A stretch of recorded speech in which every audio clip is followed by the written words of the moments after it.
It's Cozart's under scaffolding. Co-op, the staff can't do anything. Co-op, but they might still strike this spring. That's the gossip at the mail drop.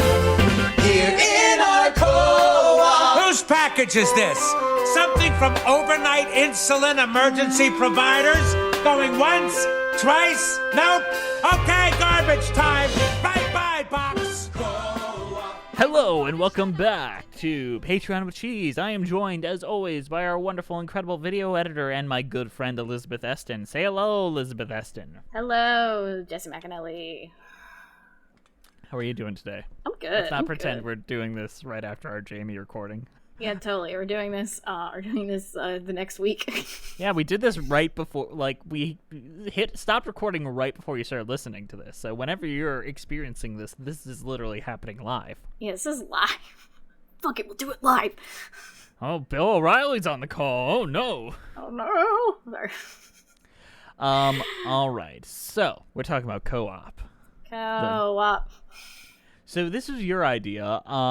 Tell us a little bit about Documentary Now and your relationship to one Jean Mulaney. Jean Mulaney. I started watching Documentary Now in college. All right. Because I needed a new show to watch, and it looked fun, and I knew that Hader and Armisen were involved, and they do really good shit. And I didn't know John Mulaney was involved till later on when I started watching it, but I started watching it in college, and I just really loved it. I really like documentaries, so watching parodies documentaries is a good time for me.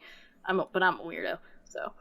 And I've been watching John Mulaney since probably like 2013. Wow. So, it's been a few years now. I actually did, for my motion graphics animation class, I did a text animation to a bit from New in Town about, old crime scenes. So whenever I rewatch New in Town, I know all the words to that section because I had to rewatch it 800 times within, a 3-month period. So, to animate words, it's like, oh god, this is bad. But yeah, no, I've been a John Mulaney fan for a while, and I have no opinion of his current kerfuffle. Yeah, I mean, it's rough when you leave your wife out of nowhere for, a noted fat shamer. It's really rough. I don't know how he survives that. Yeah. So I like John Mulaney fine for a while. Kind of fell out of love with the work lately, but I was also I don't think I watched a single one of his specials until 2018. Yeah. Take that for what it's worth. He's fine. Stack Lunch Bunch, great. Jake Gyllenhaal's great in it. Oh, iconic. He's the best part of that. As far as Documentary Now, I have seen 2 episodes. I have seen the first episode and this episode. You should watch Batshit Valley. It's great. I will watch them in my time. I have a bad time watching TV shows, to be honest. I have a bad time watching anything if it's not for work purposes, meaning musicals with cheese. Yeah. If I'm not watching something for a reason, I have a hard time justifying watching it. Oh, yeah, that's valid. Yeah, I've seen basically every episode. I haven't seen the bowling episode in season 3, but I just didn't get to that. So the writers of this episode are one John Mulaney, Seth Meyers, and Fred Armisen. And it's directed by Alex Bono, yeah. Yeah. Who also directed a bunch of episodes of The Detroiters. So he was working in my neck of the woods for a while. And I think the songs are written by the same guy who did the Sack Lunch Bunch songs. Yeah, that makes sense. So, I don't remember his name off the top of my head. Alan Boland? Yeah, that guy. With lyrics and stuff by Seth Meyers and John Mulaney. Yeah, that makes a lot of sense. What do you think of this? So this is a parody of the company original Broadway cast recording documentary about how that came together and the notes that Sondheim's giving to people. It had Dean Jones, Elaine Stritch. Elaine Stritch is most famous in that documentary and parodied perfectly here. So I've seen that documentary many, many times. It is one of my favorite things. Criterion just released a new version of it. I'm planning to buy the Blu-ray of that as soon as I can. It looks beautiful. What did you think about that? Because you saw Co-op before the documentary. Yes, I've seen Co-op at least 3 times before I watched the documentary. But I knew How does it compare? I knew of the Company documentary. Right. Well, actually, at the time, I didn't know the plot of Company. So, I was watching a Company documentary, and I was like, shit, I don't know the plot of Company. So, I went to Wikipedia, and I read a And plot found out- summary. There was no plot of Company. And then I realized the plot was nothing. Yep. And it made no sense to me. It works when you're watching it, but if you're just reading it, it's like, and then he's like smoking weed. What? What? And he has 3 girlfriends, and there's a wedding, but it's not a wedding because it opens with the birthday party, but it so Act 2 starts with the birthday party. What the? There's a lot happening in Company. It's a Also- concept musical. Yeah. Also, the first time I heard most of the Company songs were on Glee. Ugh. So the first Glee Company song I ever heard was "Not Getting Married Today," as performed on Glee, By Jayma Mays. and it was famous iconic. actress. She's famous actress from Paul Mark Blart. And it was iconic. She did good as far as I'm concerned. But I grew up watching Glee, so I might be a little biased. You were a Gleek? I was a Gleek back then. My God. So I'm still kind of a Gleek. Really? It kind of stays with you. Because, like, people hear Glee covers and have, like, visceral reactions to them. I don't have that visceral reaction. I'm like, it's fine. I have visceral reactions to actual lines of dialogue from Glee rather than the songs. Yeah, that's what I have visceral reactions to now as a person. I'm like, oh, because I watched the whole show in quarantine because I rage quit during the airing. When it was airing live on TV, I watched it with my mom and my sister, and I Isn't rage it quit. rough to watch that final season? So I rage quit during season 4 back then. Yeah. I think everyone did. So yeah, I so think everyone I showed back up for the Corey Monteith episode and then left again. I actually didn't watch Cory Monteith episode until recently, but I watched the whole show in quarantine because I made bad choices. The first 4 seasons didn't take me that long to watch. The final season took me the longest to watch, and it's the shortest. I'm like, It's so rough. why is this so bad? And then even Jonathan Groff shows up, and I'm just like, oh my god, you're not even saving this. Oh my god. Can I point out one thing about the last season? And I think it's fucking hilarious. What about it? So we're recording this on the 30th of September, Yes. the week after Tony's Sunday. In that final episode, Leah Michelle wins a Tony at the 2020 Tony Awards, which never happened. So are you saying that Glee caused the pandemic to cancel the Tonys? I'm not saying. I'm just pointing out But that's facts. just a theory. A Glee theory. I don't know what to do with that information. It's information I know, and I know that there was no Tony Awards in 2020. So That's it. I love that conspiracy.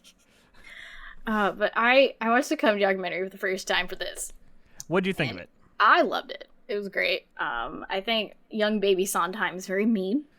Sometimes I think he's just a very direct man. he's very passionate, and I like that about him. And I also like how Harold Prince is in it for like 2 seconds. It's just like, I'm also here. It's about cats. I'm also here. I also helped. And he's just like not in it that much. Elaine Stritch's entire saga of trying to record Ladies Who Lunch is iconic. Like, loved it. I loved everything about it. What the? I'm screaming! And I know Steve Sondheim's just like you're talking too much while you're singing. It's like, but I do that naturally, man. What do you think I am? I'm Steve! Elaine Stritch. And I was first introduced to Elaine Stritch when I watched 30 Rock, so this is very like interesting new light to Elaine Stritch I've never seen before. She's from Detroit. I've driven past her house. That makes a lot of sense. She comes off very Midwestern to me. When Mandy Patinkin came to Detroit, he told a story about Elaine Stritch where she's like, the whole place is a fucking jungle nightmare. I hate it. And he's like, Elaine, Elaine was a direct woman, but she loved her city, and I'm so glad to be back here and tell her stories. I was like, what do you think we're supposed to take from that, Mandy Patinkin? No, she did it. She did it. My favorite Elaine Stritch story is when she went to Cats and she was so freaked out that people were touching her, she just walked out. Now I'm like, get the hell away from me. Don't you touch me. She just left Cats. I love it. I love it. Have you watched her documentary about her? I haven't. I'm going to now. It's very good, but there's one moment where she's just walking down the street with the camera following her, and someone's like, Elaine, is that you? And she's like, who are you? And she's like, oh, we work together in a little night music. What? What's your name? This was Elaine Stritch thing ever. I love it. I love Elaine Stritch. I want to be Elaine Stritch when I'm older. Yeah, me too. I don't have that level of confidence. She's like so nice though. She's like so nice. She's just very loud and abrasive and confused. Like those three elements make her very harsh seeming, but she's perfectly kind. I want to be like that when I'm old. I want to be confused but very nice. Oh, darling. Oh, so good to see you again. Yeah. She was supposed to be in the West End version of Gypsy, and just imagining her singing Rose's Turn, like, for me, for me. Oh my god. Oh, fucking Gypsy. Okay, back to co-op. We're gonna flip back. Company. So there's a lot of moments where John Mulaney has obviously studied the Baby Sondheim video really of his performance. I hate Sondheim without a beard, but John Mulaney looks more right as the Sondheim without a beard. Oh yeah. I love when he's talking to Renee Hill Schoolsbury, and it's just like, you've been saying this wrong for 3 weeks, and it's really bothered me, but I'm not going to say it but I thought I'd tell you right now.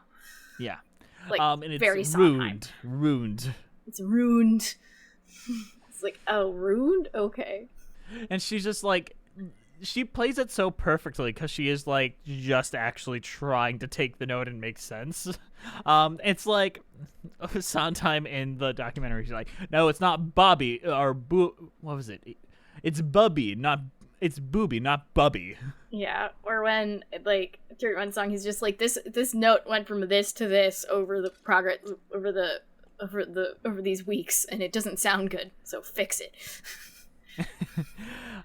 There's a story from the Merrily We Roll Along documentary where a young Lonnie Price invited the entire cast, because it was very young kids, like 18 to 17-year-olds, over for his birthday party, and they're like, you should invite Steve and Hal, and they're like, oh yeah, they won't show. And then they did.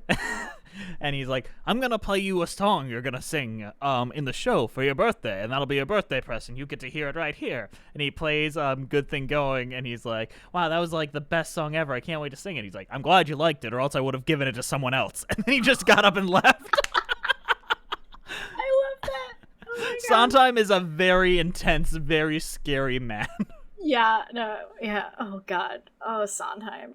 I think Mulaney does a good job portraying young baby Sondheim. Yeah. Because he's kind of scary, but like not super scary. I mean, John Mulaney's not a scary man until, No, I'm so unintimidated by John Mulaney in every aspect of his life. I'm like, yeah, if a man like John Mulaney threatened to beat me up in an alley, I would laugh. I'm gonna beat you up. I would be like, that's hilarious, and I would just walk away, and probably nothing would happen. Like, do you want some cocaine? Oh God, yeah. Also, Richard Kind is delightful. Ooh. He sings the best song in the entire thing, in my opinion. Christmas Tips? Yeah.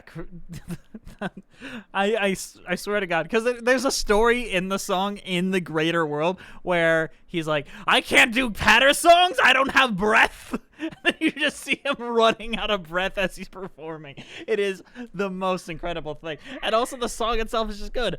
I answer the door, I give high fives. 1, 2, 3. And then you see like John Mulaney, like, behind scenes recording booth, just, like, take a breath, and he's not breathing. He's just, like, he's still going.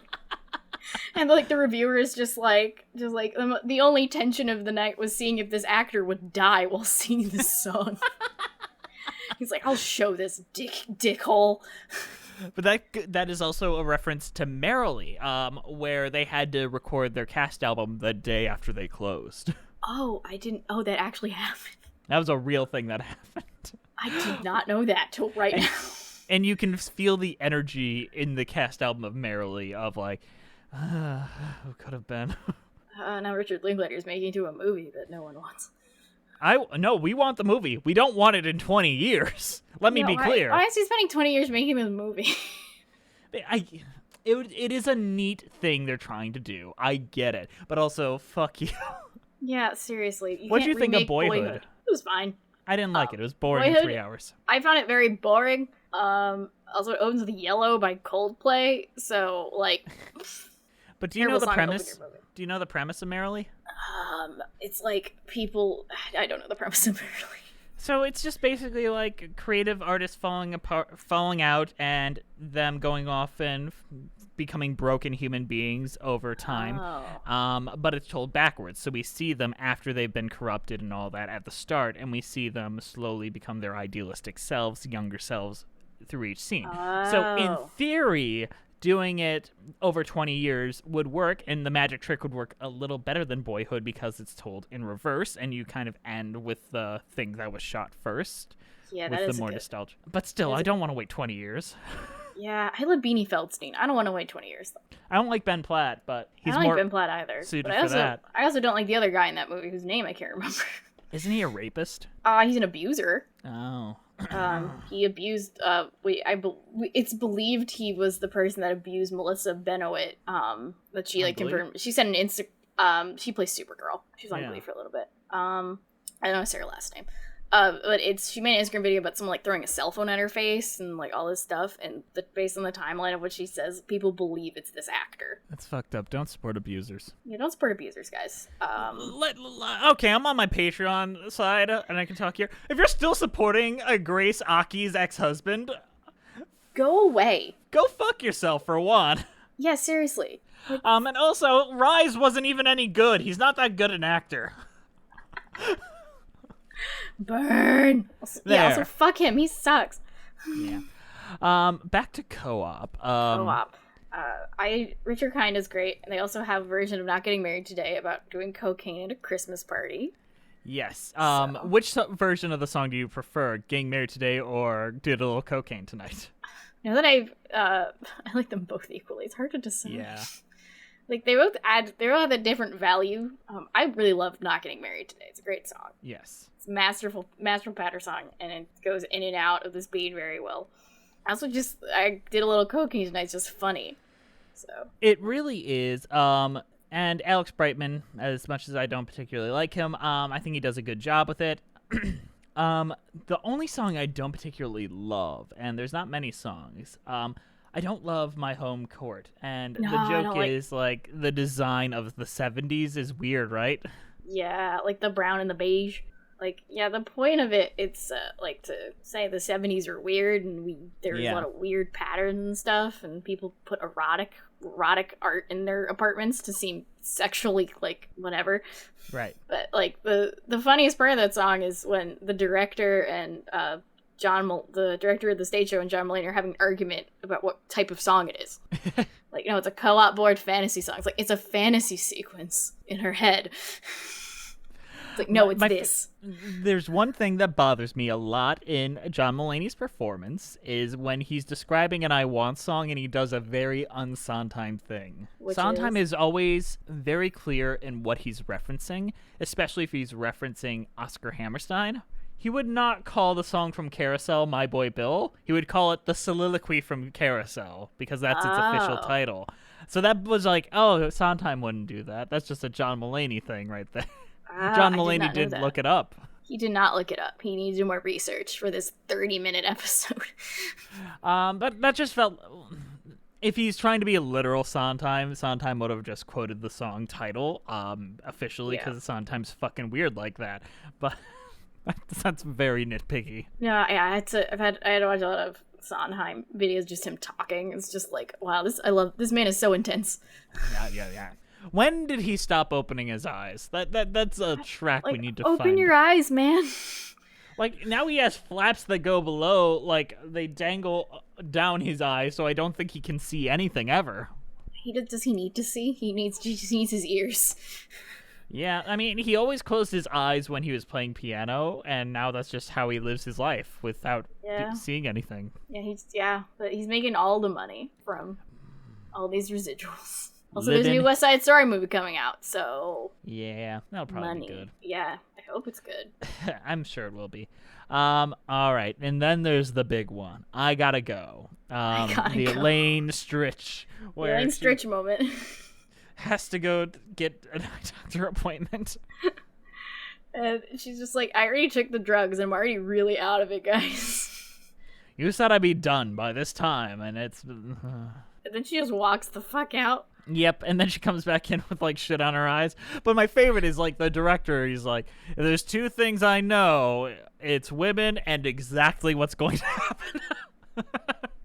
That's a great line and a great cut. Oh yeah. Also, Taron Killam is really great in that part because he's just like so confused about what's happening.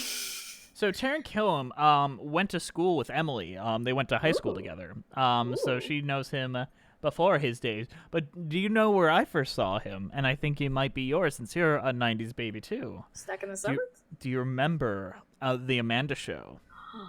Yes, I And did see Moody's the Amanda Point. Show first. Yes, I did see Moody's Point. Yes, I loved Moody's Point. He was so good in that. He was like the standout part of Moody's Point, which I don't know if you track that, but Moody's Point was eventually going to be, it was like a backdoor spin-off for like another like Dawson's Creek parody. And they're yeah. like, we don't really want to do a parody TV show. And then it just became Zoe 101. So Moody's so true. Point is the direct line to Zoe 101. Thank God. Zoe 101 brought us such joy. Brought me joy, at least. I don't know. Moody's Point always made me feel weird inside whenever I was like, I want more dancing lobsters. I don't want this. Moody's Point was just like, I loved how overdramatic it was. Maybe that's Yes. why I watched season 1 of Riverdale and didn't hate myself. Riverdale is basically Moody's Point. You're right. Riverdale is Moody's Point. Like the dad loses his toe, and then that's a big emotional. Isn't there like a hot air balloon accident in Moody's Point? No, or their something? mom's gone missing on a hot air balloon exhibition. Oh yeah, I only remember like a hot air balloon and a mom. Yeah, the Like, mom's I didn't in a remember hot why. air balloon. I don't remember why the mom was in the hot air balloon, but she's missing. And then she can't give her father her own toe because she's not the true daughter. So there's a real Moody, and that's the cliffhanger it ends on. And then we never find out. No. Then we bring in the dancing lobsters. Yeah, way to go, Amanda Bynes. I hope you're doing well. I hope You're doing much all right. better now, Amanda Bynes. You brought such joy to our childhoods. So. You really, really did. You really did, just like Co-op brought so much joy to our adulthood. I did. think I've seen it like 4 times. So. But I think my favorite song is "Going Up," which is the final song that they sing. I love And Going Up. It feels like a real musical song. Yeah, I also love how they're just talking about this asshole kid who just like pressed the buttons, like he was an important person that we've never heard him before. Like my favorite line, like it's like, "Oh, he pushed my buttons. He pushed every one of my buttons." And then there's like a really, really, really dark line, which just I think about every day. Like, kids like that don't grow up; they shoot up and die. Wow, you're an angry guy. I know. No. Paula Pell is so good in everything she's in. Paula Pell is deeply underrated as a person. Everyone, I agree. Go watch anything Paula Pell's in. She's so good in everything she does. Like, seriously. Yeah, I mean, she's also got a great singing voice. Everyone here Yeah. really knocks out the singing side of this. Oh yeah, like Richard Kind. I was surprised when I first saw this. I was like, oh, he's good. He's a half decent singer, even though he's mostly yelling. I mean, and I have a very unpopular opinion. I think he's the best Max Bialystock to ever be in the producers. Ooh. He brings that. He was in the producers movie for a hot second. He was, because he was one of the more famous Max Bialystocks. I think he brings out a lot more of the Zero Mostel side of Max Bialystock, where Nathan Lane's just always Nathan Lane. He makes him more of a real human being in a way, and his singing voice is just perfect for that role. So honestly, if you guys are bored, go watch the Hollywood Bowl production with Jesse Tyler Ferguson as Leo Bloom and Richard Kind as Max Bialystock. Fantastic performances. I may watch that after this.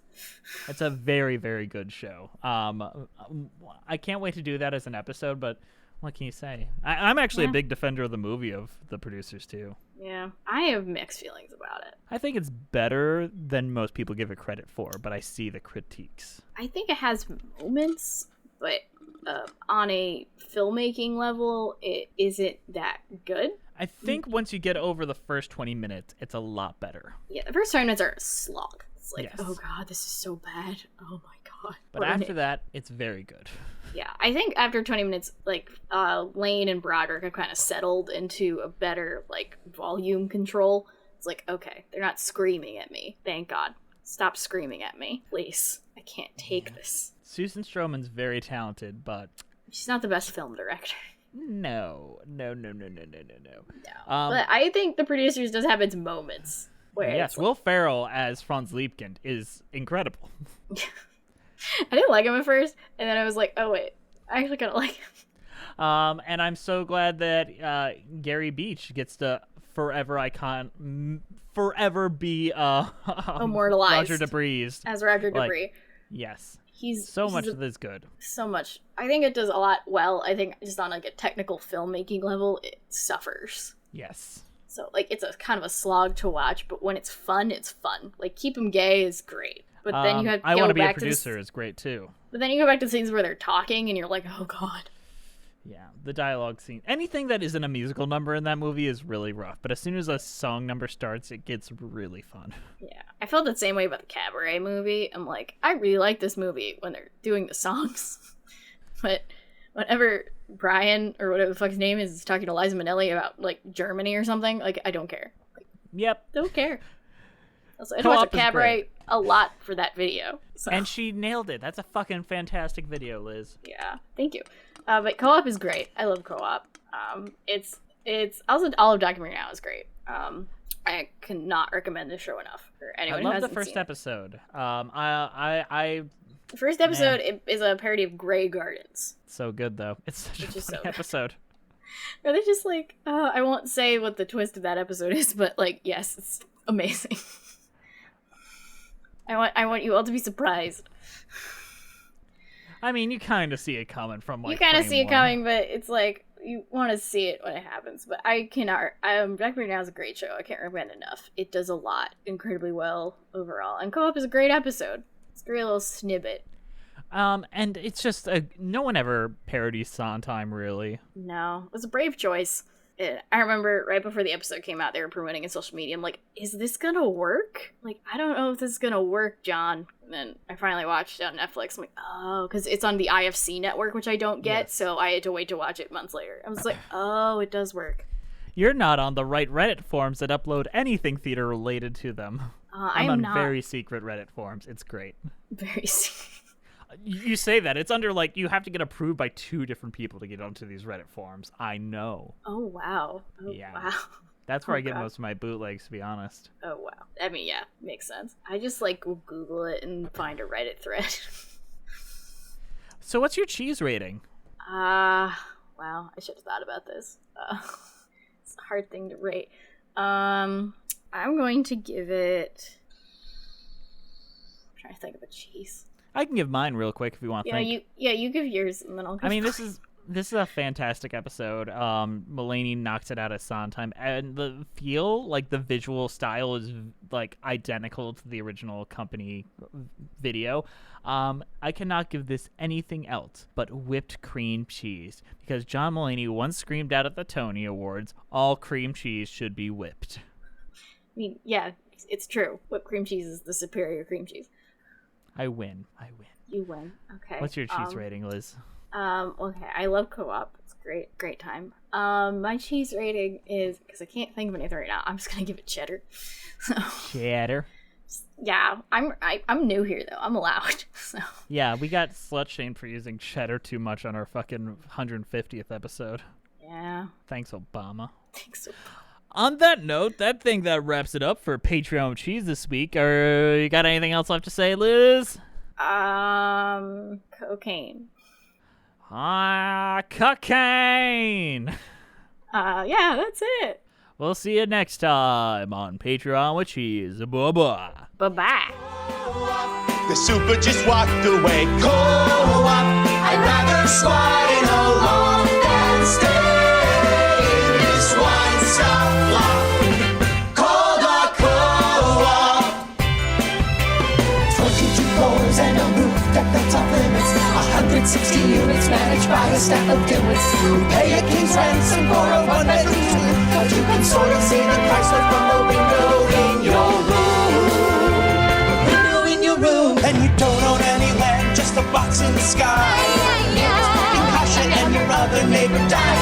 You're lucky, but that time is forgot. But you never give up your spot.